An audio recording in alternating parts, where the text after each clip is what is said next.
Hello दोस्तों, आज हम बात करेंगे एक स्विंग साइकोलॉजी के बारे में। यदि आप स्विंग ट्रेडर हैं तो इस साइकोलॉजी को समझना बहुत ज़रूरी है। आइए हम इसके बारे में डिटेल में बात करते हैं। आप देखेंगे कोई भी स्टॉक है, मान लीजिए कोई भी स्टॉक है और इस रेजिस्टेंस लेवल के पास में होल्ड कर रहा है।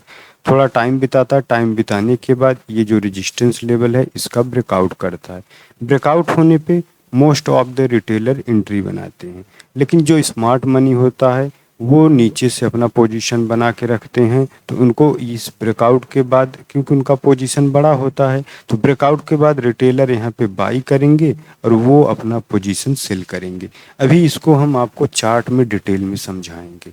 आप देखेंगे इस चार्ट में ये जो रेजिस्टेंस लेवल है, ये रेजिस्टेंस लेवल के पास में आप देखेंगे होल्ड करता है। इसके बाद वहाँ से सेल होता है, फिर धीरे धीरे करके इस ट्रेंड लाइन से सपोर्ट लेकर धीरे धीरे करके ये इसी रेजिस्टेंस लेवल के पास में आता है। इसके बाद इसका ब्रेकआउट करता है। अभी देखेंगे ये जो कैंडल है इसका जो ये वीक है। अभी डेली चार्ट पे इसको कन्वर्ट करेंगे। आइए हम इसको थोड़ा से डेली चार्ट पे डिटेल में देख लेते हैं।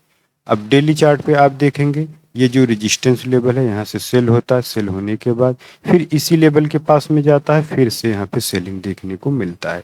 लेकिन ये जो कैंडल है ये एक बढ़िया बुलिश कैंडल है और जो ये रेजिस्टेंस लेवल था इसका ब्रेकआउट करता है। ब्रेकआउट के बाद आप देखेंगे कंटिन्यू फिर से यहाँ पे सेलिंग देखने को मिलता है। तो जो स्मार्ट मनी है इस ब्रेकआउट के बाद जब रिटेलर एंट्री बनाते हैं तो अपना पोजीशन कट करते हैं, क्योंकि वो पहले से ही बड़ा पोजीशन बना के चलते हैं और यहाँ पे वो प्रॉफिट बुक करते हैं। तो इसके बाद स्टॉक नीचे आता है और जो रिटेल ट्रेडर होते हैं जो अपना एंट्री इस लेवल के पास में बनाते हैं और अपना एसएल इसी लेवल के आसपास रखते हैं, तो उस लेवल तक स्टॉक को लेके आते हैं और उनका एसएल ब्रेक होता है। ब्रेक होने के बाद फिर जब रिटेल ट्रेडर का एसएल ब्रेक होगा तो पोजीशन क्या होगा, सेल होगा। फिर से वो धीरे धीरे करके बाई करना शुरू करते हैं।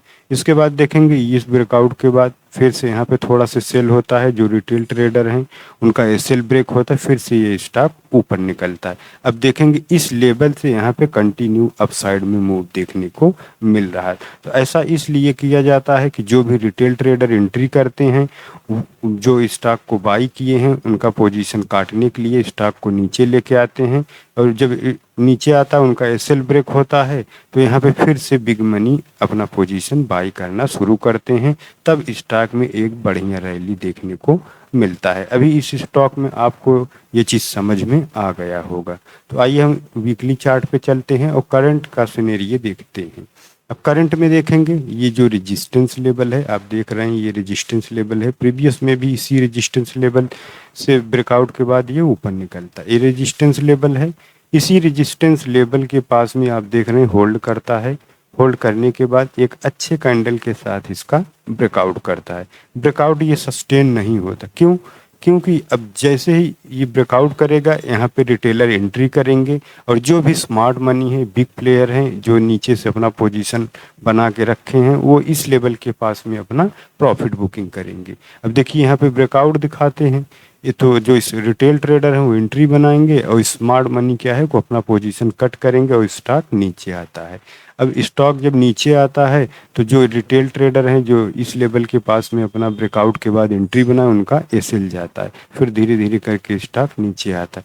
अभी देखेंगे अभी उनका एसएल ब्रेक होता है। अब यहाँ से क्या होगा कि जो बिग प्लेयर हैं इसी लेवल के पास से फिर से अपना पोजीशन बनाना शुरू करेंगे, क्योंकि इस लेवल के पास में स्टॉक का प्राइस थोड़ा से महंगा हो जाता है, फिर उसको सेल करते हैं। यहाँ आता है थोड़ा सा स्टॉक का प्राइस सस्ता भी रहता है और साथ में उनको बड़ी क्वांटिटी बाई करने के लिए यहाँ पे मिल जाता है, क्योंकि जो रिटेल ट्रेडर हैं उनका एसएल ब्रेक होता है, सेल होता है, तो वो इसी क्वांटिटी को बाई करना शुरू करते हैं। अब इस लेवल पे जो बिग प्लेयर हैं वो बाई करेंगे और जब ये स्टॉक ये जो रेजिस्टेंस लेवल है सेकंड टाइम इसका ब्रेकआउट करेगा तो यहाँ पे एंट्री बनाना है, फिर यहाँ से एक बढ़िया मूव देखने को मिलेगा। जैसे हमने प्रीवियस में आपको समझाया कि ये जो लेवल है ब्रेकआउट के बाद देखेंगे ये कैंडल इस लेवल के नीचे आता है, फिर अच्छा मूव यहाँ पे देखने को इसमें मिलता है। तो ठीक सेम सिनेरियो यहाँ पर भी आपको देखने को मिलेगा। इसके पीछे के साइकोलॉजी आप समझ गए होंगे। साइकोलॉजी यही है कि जब ब्रेकआउट होता है रिटेलर एंट्री करते हैं तो बिग प्लेयर अपना पोजीशन कट करते हैं। जब उनका एसएल जाता है, उनका स्टॉक सेल होता है तो वो अपना पोजीशन फिर से बनाना शुरू करते हैं, तब स्टॉक में एक बढ़िया अप ट्रेंड का मूव देखने को मिलता है। तो आपको यह साइकोलॉजी अच्छे से समझ में आ गया होगा। तो आपको यह वीडियो कैसा लगा कमेंट करके ज़रूर बताएं, लाइक शेयर और सब्सक्राइब करें। Thanks for watching.